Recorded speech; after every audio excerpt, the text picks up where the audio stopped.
Team India మాజీ సారథి మహేంద్ర సింగ్ ధోని సందర్భానికి తగిన విధంగా ఆడతాడని ఆస్ట్రేలియా మాజీ పేసర్ జాసన్ గెలెప్సీ అన్నారు. ఆస్ట్రేలియాతో 2 వన్డేల్లో అతడి ఆట అద్భుతమని ప్రశంసించాడు. ఈ సిరీస్లో అతడు వరుసగా 2 అర్ధశతకాలు బాదిన సంగతి తెలిసిందే. మ్యాచ్లు ముగించడంలో ధోనికి ఉన్న నైపుణ్యంతో భారత్ దశాబ్ద కాలంగా లబ్ధి పొందుతుంది. ఇప్పటికీ టీమిండియా ఆ ప్రయోజనం పొందుతుంది. సిడ్నీ వన్డేలో 4/3తో ఉన్నప్పుడు అదే ధోని అనుభవంతో జట్టు పుంజుకుంది. సిడ్నీలో అతడు నిదానంగా ఆడినప్పటికీ ఎందుకలా ఆడాడో మనం అర్థం చేసుకోవచ్చు. పరిస్థితిని అనుసరించి ఆడాడు. మిడిల్ ఆర్డర్లో వచ్చి భిన్నమైన పరిస్థితుల్లో ఆడటం చాలా కష్టం.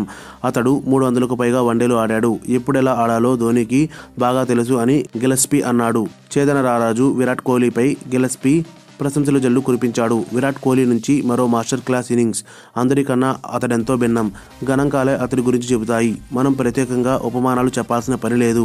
39 శతకాలు. సచిన్ కన్నా 50 తక్కువ ఇన్నింగ్స్లోనే 10,000 పరుగులు చేశాడు. టెండూల్కర్ ఎంత మంచి ఆటగాడో మనందరికీ తెలుసు. విరాట్ గొప్పగా ఆడుతున్నాడు. ప్రస్తుతం ప్రపంచ క్రికెట్లో అతడే అత్యుత్తమం. టీమిండియా మిడిల్ ఆర్డర్ బాగాలేదని చెప్పను. మంచి బ్యాట్స్మెన్స్తో సమతూకంగా ఉంది. ధోని, అంబటరాయుడు ఉన్నారు. జట్టు విరాట్పై కాస్త అతిగా ఆధారపడుతున్న మిడిల్ ఆర్డర్ బాగుంది అని గిలెస్పీ అన్నారు. మరిన్ని అప్డేట్స్ కోసం మన ఛానల్ని సబ్స్క్రైబ్ చేయండి.